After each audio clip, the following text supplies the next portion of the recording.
Good morning, नमस्ते India. आज फिर से दिन का शुरुआत खुदा के वचन के साथ मैं आपका दोस्त, आपका होस्ट, आप सभी को स्वागत करता हूँ। Justification by faith and evangelistic media ministry प्रस्तुत करता है दैनिक वचन, बचना और बचाना। आज सोमवार 6 जून 2022। आज का विषय है जारी रखिए या जारी रखना भी हम देख सकते हैं।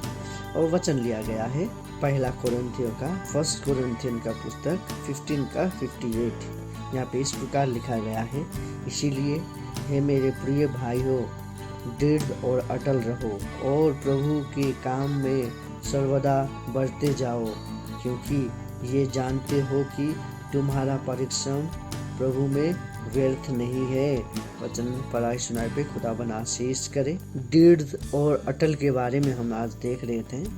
देखिए, हम जो भी काम करते हैं उसमें हमें जारी रखना जरूरी है। हमारे जीवन में बहुत सारे समय पे सतावट आता है।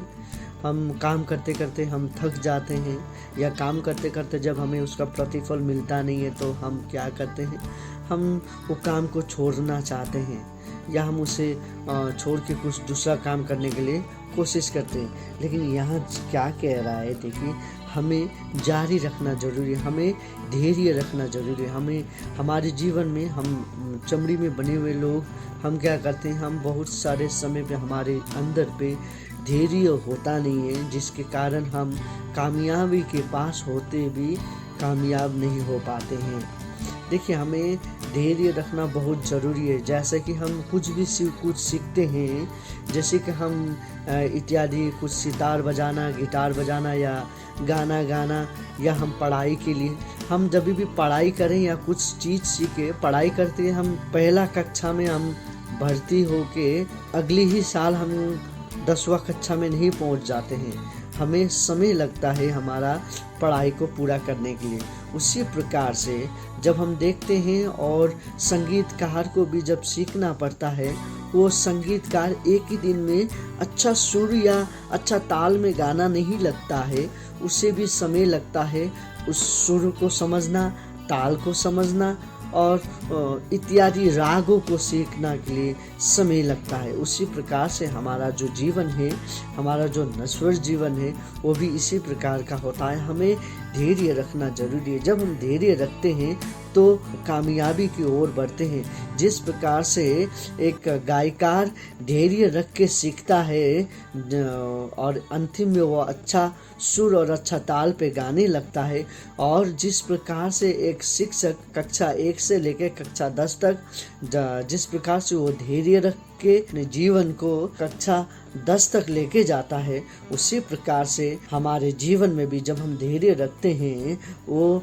तो हम धैर्य के साथ साथ हमें अटल रहना जरूरी है कि हाँ, मुझे ये काम करना ही है बोल के जब हम रहते हैं, करते हैं, तब हम कामयाबी की ओर बढ़ते हैं। और बहुत सारे समय पे हम धैर्य नहीं रख पाते हैं, जिसका फल होता है वो नाकामयाबी होता है। आप में से बहुत सारे लोग आज कुछ काम करेंगे जिसका फल बहुत समय लगेगा आपको मिलने के लिए, लेकिन हमें उसे करना छोड़ना नहीं है, हमें उसे करते जाना है। उसी प्रकार से यदि हम निवेदन में, प्रार्थना निवेदन में भी यदि हम बात करें, तो यही इसी प्रकार से होता है।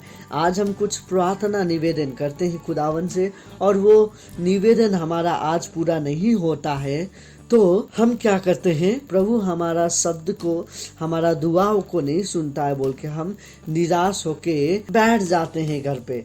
नहीं, हमें हर एक दिन आज जो हम विनती प्रार्थना किए हैं, यदि आज हमें वो उसका फल नहीं मिला, तो कल हमें करना जरूरी है, परसों करना जरूरी है। वैसे करके हमें लगातार प्रार्थना, वो निवेदन को रखना जरूरी है, ताकि वो जो निवेदन है उसका फल मिलेगा हमें। देखिए, जो भी चीज़ एक ही दिन में परिवर्तन नहीं हो जाता है। यदि आप कहें एक पागल को हम सुधारने के लिए, एक दिन में वो सुधर नहीं जाता है। या हम कहें कुछ बीमारी है, जैसे कि पैरालाइज है, कैंसर बीमारी है, वो एक दिन का इलाज पे वो कभी भी ठीक नहीं होता है। उसी प्रकार से जो हर एक चीज़ का एक सरल तरीका होता है, हर एक चीज़ का एक प्रोसेस होता है, एक जरिया होता है, वो जरिया से होके हमें गुजरना जरूरी है और प्रोसेस गुजरना जरूरी है। जैसे कि यदि कोई महिला माँ बनता है तो वो एक ही दिन में माँ नहीं बनता है, 9 महीना वो पालता है अपना पेट में। उसी प्रकार से जो 9 महीना का उसका प्रोसेस है, वही प्रोसेस हमारे जीवन में भी हमें रखना जरूरी है। धैर्य बहुत जरूरी है एक इंसान का जीवन में। यदि ये एक इंसान का जीवन में धैर्य नहीं है, वो इंसान कभी भी कामयाबी नहीं होता है। जो भी कुछ हम जल्द से जल्द बनना चाहते हैं, मुझे याद आता है जब मेरा जब सोच होता था कि हम आज ही कुछ अच्छा कमा ले और आज ही हम कुछ अच्छा कर ले। ऐसा नहीं होता है। हमें कुछ भी कमाने के लिए हमें कुछ समय बिताना पड़ता है। हमें यदि हम कुछ करना चाहे, हमें कुछ समय बिताना चाहिए। हमारा जो भी निवेदन प्रार्थना हम खुदा से करते हैं, वो पूरा होना हम चाहते हैं, तो हमें क्या करना है, खुदावन को जानना जरूरी है। और खुदावन को हम कैसे जान सकते हैं बोलने से, खुदावन को वचन के अनुसार हम जान सकते हैं। बिना वचन के अनुसार हम खुदावन को नहीं जान सकते हैं। इसीलिए वचन पढ़ना जरूरी है। धैर्य हमारे जीवन में एक बड़ा काम करता है।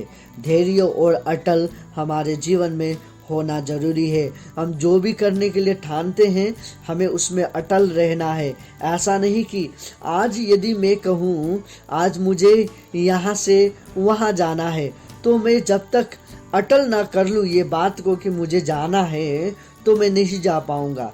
देखिए, अटल रखना और अटल के साथ साथ हमें उसमें कार्य शुरू करना भी जरूरी है। या मैं कहूँ आज मुझे यहाँ से दिल्ली जाना है, तो मैं यदि यहाँ से शुरू ना करूँ अपना जर्नी, तो मैं दिल्ली कभी नहीं पहुँच सकता हूँ। इसीलिए यदि मैं कुछ ठान लूँ उसको पाना है बोल के, तो उसके लिए मुझे काम भी करना शुरू करना पड़ेगा, तो ही मैं पहुँच सकूँगा। इसीलिए हमारे जीवन में अंग्रेजी में कहता है कि dreams without action is dead. यदि हमारे जीवन में सपना है, वो सपना के लिए हम यदि काम ना करें, तो वो सपना को हम कभी भी पूरा नहीं कर सकते। इसीलिए हमारे जीवन में जो भी बड़ा सोच, बड़ा लक्ष्य होता है, वो लक्ष्य के ऊपर हमें काम शुरू करना बहुत आवश्यक है। और उसी के साथ साथ ये प्रभु में जितने भी काम हम करते हैं, करते जाना जरूरी है, उसे बढ़ाते जाना जरूरी है। उद्धार पाने के साथ साथ लोगों को भी उद्धार देना जरूरी है। और लोगों को उद्धार हम तभी दे सकते हैं जब हम खुद उद्धार पाएंगे। हमें खुद उद्धार के लिए हमें बाइबल पढ़ना जरूरी है। और उसी के साथ साथ जब हम देखते हैं, हमने तो सोच लिया, खुदावन ने हमारे लिए स्वर्ग पे घर बना दिया है।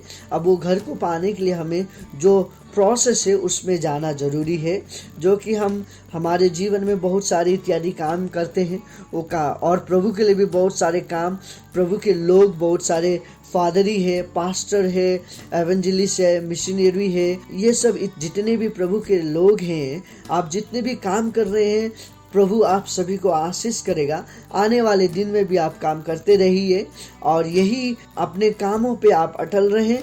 अपने कामों के बहुत सारे समय पे हम जो प्रचार करते हैं, वो प्रचार का फल अभी नहीं मिलता है, लेकिन आपने जो बीज बोया है वो एक दिन फल देगा।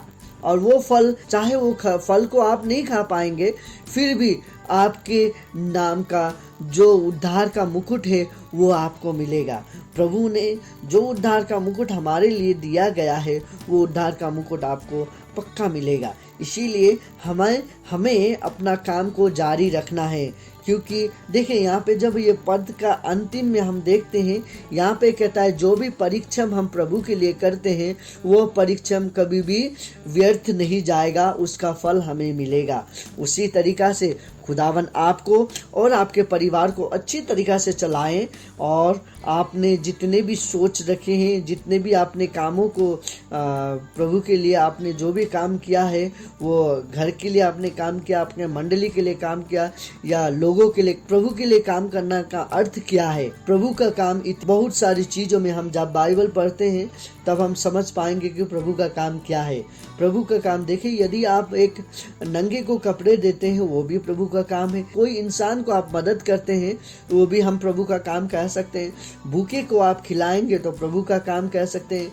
सो इत्यादि चीज, जो भी अच्छे काम है वो सब खुदावन का काम है कह के हम यदि उसको करें तो खुदावन आप सभी को आशीष करेगा। खुदावन कहता है कि इसे हमें जारी रखना बहुत जरूरी है। सो इसी तरीका से आप और आपका परिवार इसी तरीका से खुदावन का काम करते जाएं और खुदावन की महिमा आपके और आपके परिवार के साथ रहे बोल के आज का दिन आप सभी का शुभ हो। धन्यवाद।